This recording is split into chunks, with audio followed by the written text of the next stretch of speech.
सर्दियों में ना सबसे बड़ा मसला जो होता है ना हमें हाउसवाइफ्स को ये होता है कि हमारी ना हर चीज़ में से एक अजीब सी स्मेल आना शुरू हो जाती है। ख़ास तौर पे जो पेटी से हम ब्लैंकेट्स वगैरह निकालते हैं उनमें से तो बहुत गंदी स्मेल जो है वो आती है, क्योंकि वो एक अरसा पेटी में पड़े रहने की वजह से ना उसमें एक स्मेल सी आना शुरू हो जाती है। आप उस स्मेल को किस तरह से ख़त्म कर सकते हैं, क्योंकि हम उसको धो तो नहीं सकते। तो आज की वीडियो में जी आप लोगों के साथ बहुत ज़्यादा यूज़फुल टिप्स शेयर करूँगी, जिससे आप लोगों की ज़िंदगी के जो रोज़मर्रा काम हैं वो बहुत ज़्यादा आसान हो जाएंगे। तो चलते हैं जी अपनी वीडियो की तरफ। अच्छा, सबसे पहले ना हमें जो मेन मसला आ रहा होता है ना वो ये होता है कि हमारे जो वॉशरूम्स के जो मिरर्स होते हैं ना, किसी भी तरह के लगे हुए हों ना, उस पे क्या होता है जनाब, उस पे आप जब टीथ ब्रश करते हैं तो उस पे जो है आपका निशान पड़ जाते हैं टूथपेस्ट के। इसके अलावा जी सोप के निशान पड़ जाते हैं, पानी के निशान होते हैं। उसको आप किस तरह से रिमूव कर सकते हैं डेली बेसिस पे। आप लोग को जो भी पेस्ट यूज़ करते हैं ना, वो आपने थोड़ी सी क्वांटिटी में पेस्ट जो है अपने शीशे के ऊपर लगानी है। किसी भी फॉर्म से, किसी भी कपड़े की मदद से ना अच्छे से सारे शीशे के ऊपर ना इसको आपने अच्छे से रब करना है।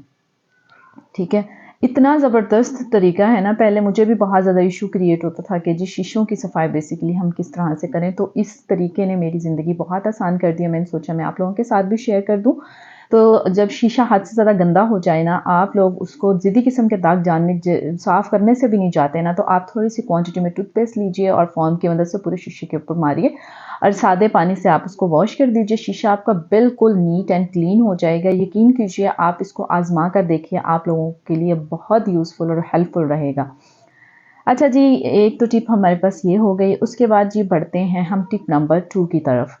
अच्छा, सारी सर्दियों की टिप्स हैं मेरे पास आज, आप लोग लाजमी वीडियो वॉच कीजिएगा। अच्छा, मोस्टली क्या होता है कि हमारी जो सॉक्सें होती हैं ना, वो इस तरह से मतलब अगर किसी दराज में भी हम रखते हैं ना तो पेयर पेयर हमें मिलता ही नहीं है। एक चीज़ मिल जाती है, एक दूसरा पेयर नहीं मिलता। हम इस तरह से गिरा लगा के इसको रखते हैं, तो ये तरीका कोई इतना अच्छा तरीका नहीं है। इससे भी एक मैस क्रिएट होता है। एक खूबसूरत सा तरीका आप लोगों के साथ शेयर कर रही हूँ कि 2 सॉक्सों के पेयर को ऊपर नीचे रख के इस तरह से फोल्ड करके ना उसी एक सॉक्स का ओपन एंड जो है वो इसके ऊपर चढ़ा दीजिए। खूबसूरत तरीके से आपकी जो सॉक्सें हैं ना वो इकट्ठी हो जाएंगी। ठीक है, घर में ज़ाहिर है सबकी सेपरेट सॉक्सें होती हैं, तो वो जब हम इस तरह से रख रहे होते हैं ना तो आपस में मिक्स कर जाती हैं, क्योंकि हमने सारी सॉक्सें एक ही बॉक्स में, एक ही कबर्ड में, एक ही जगह पे रखनी होती हैं।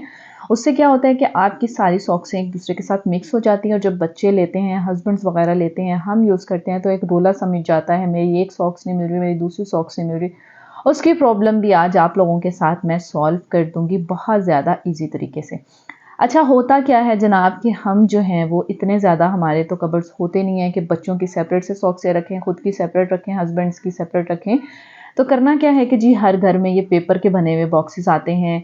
कोई भी हम ऑर्डर करते हैं उसके आ जाते हैं, या केक वगैरह के आते हैं। तो मेरे पास भी इसी तरह से पड़े हुए थे और मैं इनको किस तरह से यूटिलाइज़ करती हूँ वो आपको मैं बताती हूँ। अच्छा, आपने जी इसको हाफ फोल्ड करना है। हाफ फोल्ड करेंगे ना तो ये एक बॉक्स की शेप ले लेगा कुछ इस तरह से। ठीक है, बॉक्स की शेप ले लेंगे। दोनों दोनों बॉक्सेस बना लेना है। आप 2 से ज़्यादा भी बना सकते हैं, पर मैंने तो बच्चों के हस्बैंड की सॉक्सें रखने थे, मैंने सिर्फ 2 बॉक्स बनाए थे। आइडिया आप लोगों के साथ शेयर करना था। उसके बाद जी आप इतने आसान तरीके से फोल्ड की हुई सॉक्सों को रखें और ऊपर नीचे भी नहीं होती हैं, इजीली बच्चे लें, हस्बैंड्स लें, खुद ब खुद जो हैं बच्चे ले सकते हैं। इसको किसी अलमारी में रख दीजिए जहाँ पर आप सॉक्सें रखते हैं, फोल्ड करके कपड़े रखते हैं, वहाँ पर इजीली, इतनी ज़्यादा जगह भी कैरी नहीं करता। ऊपर नीचे आप बॉक्सेस को रख दीजिए, तो ये इस तरह से ना आपके पास एक बॉक्स सब बन के रेडी हो जाएगा। आप लोगों को काफ़ी ज़्यादा इससे आसानी हो जाएगी। मुझे तो बहुत ज़्यादा मेरा काम जो है वो आसान हो गया, तो मैंने सोचा मैं आप लोगों के साथ भी शेयर करूं। अगर ये फट जाता है तो आप इसको रिसाइकल कर दीजिए, अदरवाइज़ इस तरह से रहने दीजिए। अच्छा, उसके अलावा जी छोटे बच्चों की माओं को कैप्स का भी इशू होता है, रुमाल वगैरह भी रखने हैं, तो सॉक्सों में कैप्स और रुमाल सब मिक्स हो जाते हैं। तो ये उन माओं के लिए, छोटे बच्चों की माओं के लिए बेस्ट आइडिया है कि आप इस तरह से बॉक्सेस को फोल्ड करें और अपनी ज़िंदगी को, अपने कामों को, अपनी लाइफ को जो है ना इस तरह से आप आसान कर सकती हैं।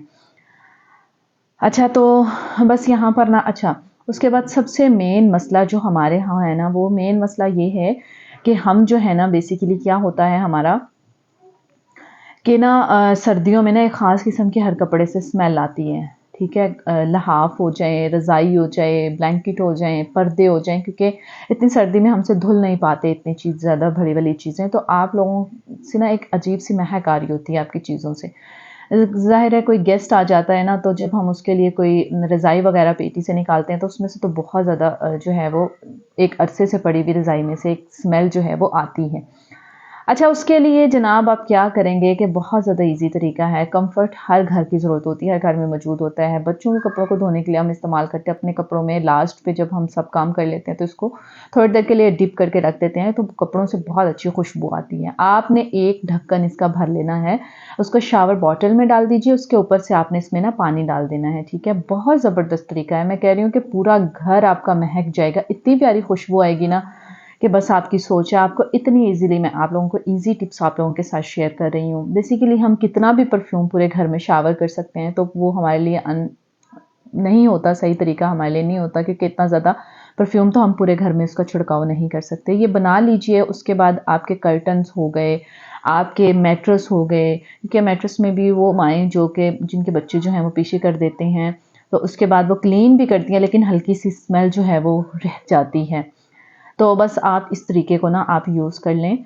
कर्टन्स को करके, चूँकि सर्दी है, शावर करके आप ऊपर से फ़ैन ऑन कर दीजिए, ये अच्छे से ड्राई हो जाएगा थोड़ी देर के लिए, और इतनी अच्छी यकीन करें खुशबू आती है ना, कमरे में एंटर होते ही आपको खुद महसूस होगा कि आपके घर से, आपके कमरों से बहुत अच्छी जो है वो खुशबू आ रही है। तो मैं तो मंथ के एंड पे या सर्दियों में ख़ास तौर पे मैं ये तरीका लाज़मी करती हूँ। उसके अलावा जी, आप लोगों के सोफ़े हैं, बैठते हैं, ज़ाहिर है बच्चे यूज़ करते हैं, कोई गेस्ट वगैरह आ जाए, उनके बच्चे जो हैं वो कोई ना कोई चीज़ फेंक देते हैं, जिससे आप कपड़े से भी उसकी सफाई कर लें तो स्मेल रह जाती है। तो आप लोग सोफ़ों पे शावर कर सकते हैं, कर्टन्स पे शावर कर सकते हैं, इसके अलावा ब्लैंकेट्स पे शावर कर सकते हैं।